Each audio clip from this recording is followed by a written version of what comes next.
Assalamualaikum warahmatullahi wabarakatuh. Kami dari kelompok 7 ingin mempresentasikan hasil diskusi kami mengenai materi pemasaran yang berorientasi pada manusia untuk daya tarik merek.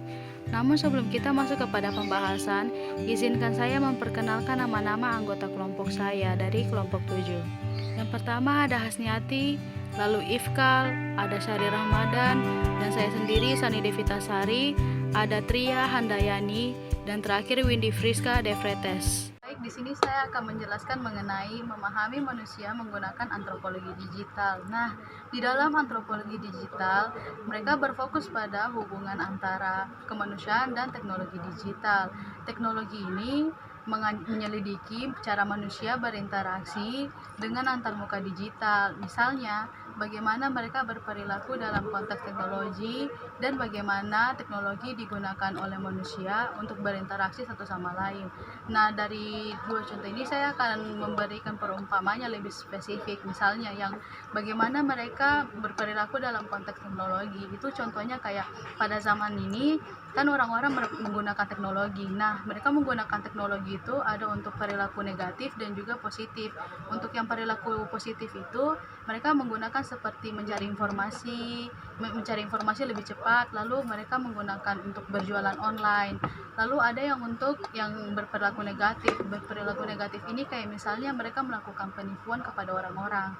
Jadi untuk yang kedua itu bagaimana teknologi digunakan oleh manusia untuk berinteraksi satu sama lain. Nah, ini pasti teman-teman juga sudah bisa menanggapi. Misalnya kayak kita sebagai mahasiswa melakukan perkuliahan online. Nah, kita melakukan perkuliahan online itu kan melalui aplikasi Zoom. Jadi, dosen mereka menjelaskan materi untuk kita agar lebih mudah dipahami. Di sini saya akan menjelaskan mengenai social listening. Social listening ini adalah proses proaktif memantau percakapan tentang sebuah merek di internet, khususnya di media sosial atau komunitas online.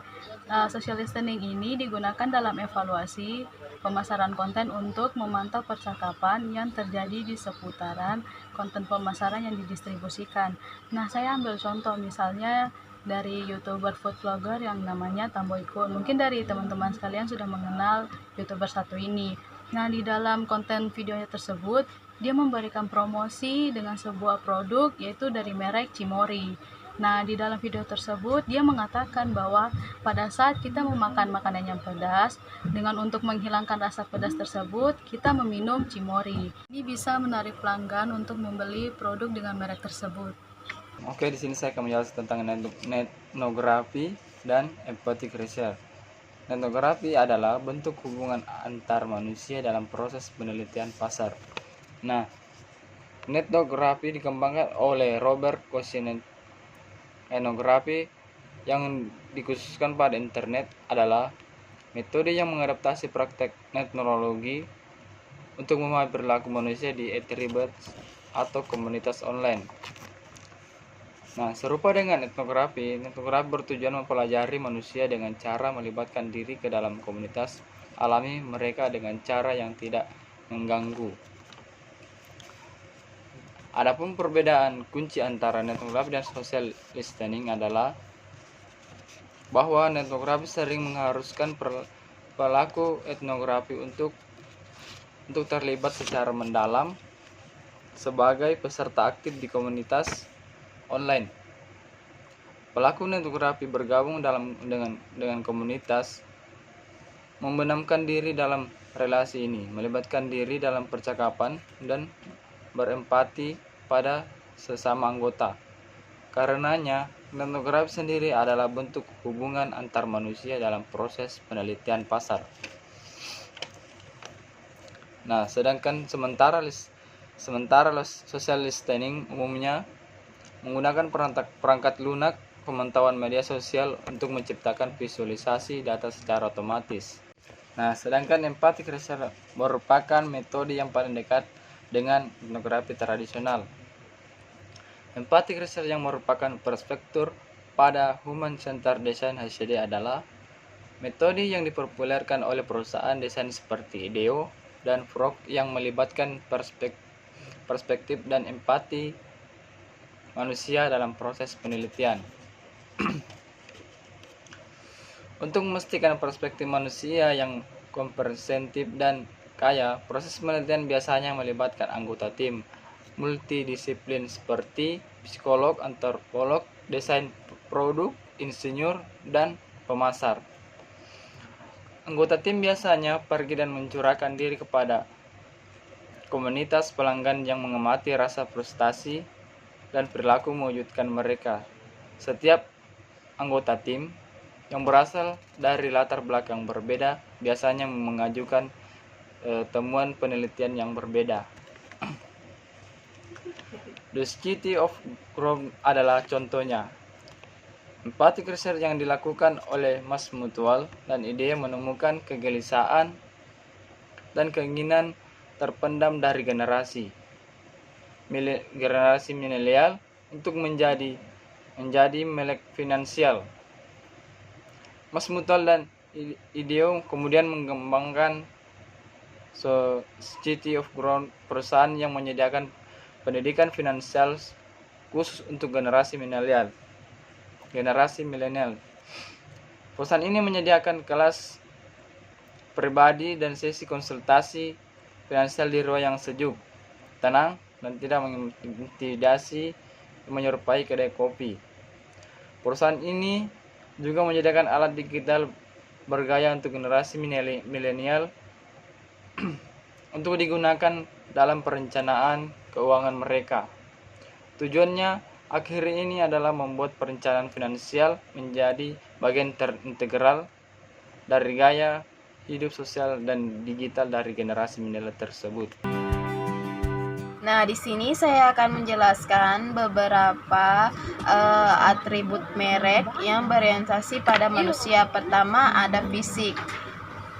Fisik seseorang yang dianggap secara menarik atau yang biasanya yang berpengaruh atas orang lain atau pada benda.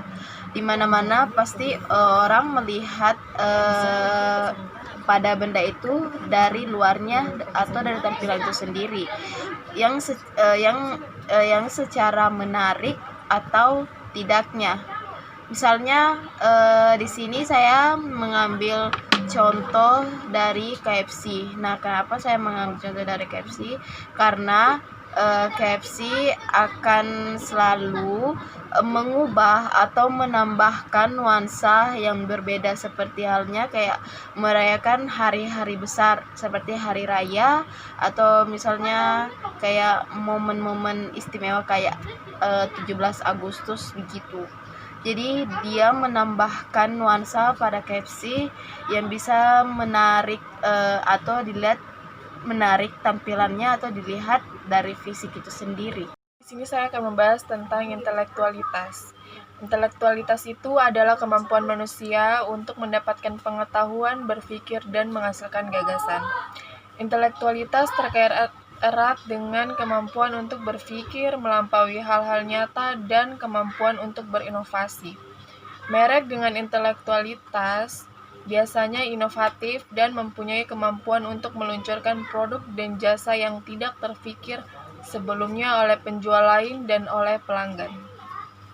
Contohnya, sarung tangan tebal yang bisa buka tutup di bagian jarinya. Selanjutnya yaitu sosiabilitas, yaitu disposisi pribadi yang berkaitan dengan hubungan interpersonal atau hubungan pribadi yang melibatkan perasaan antara dua orang atau lebih. Seseorang dengan sosiabilitas kuat yang percaya diri ketika bergaul dengan orang lain menunjukkan keterampilan komunikasi lisan dan non-lisan yang baik.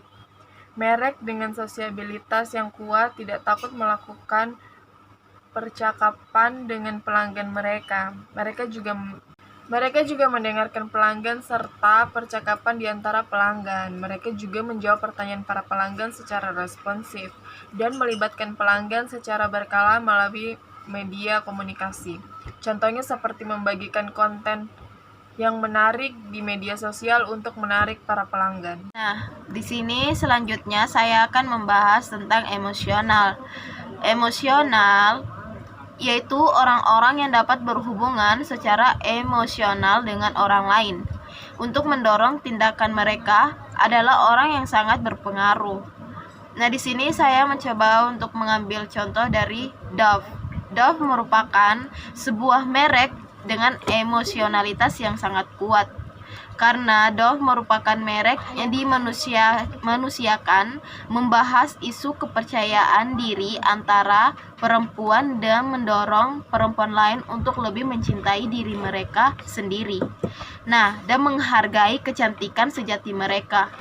Dove mampu berhubungan secara emosional dengan para perempuan di dunia yang dapat lebih mencintai diri mereka sendiri. Perkenalkan, nama saya Ifkal. Di sini saya akan menjelaskan tentang kepribadian.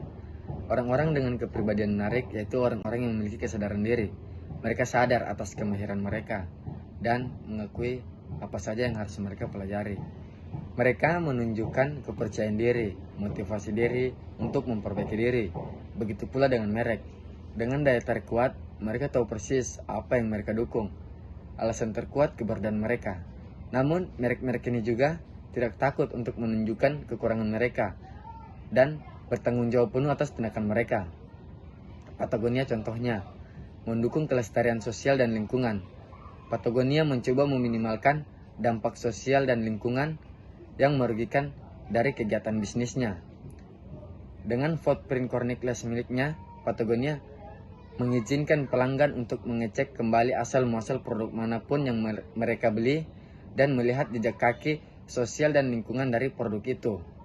Patagonia cukup yakin dan jujur, menunjukkan bahwa proses bisnisnya tidak sempurna dan nyatanya masih membahayakan lingkungan. Namun, Patagonia bertekad untuk memperbaiki diri ke depannya. Seperti itu.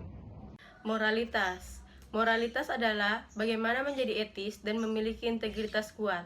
Seseorang dengan karakter moral yang positif mempunyai kemampuan untuk mengetahui perbedaan antara benar dan salah.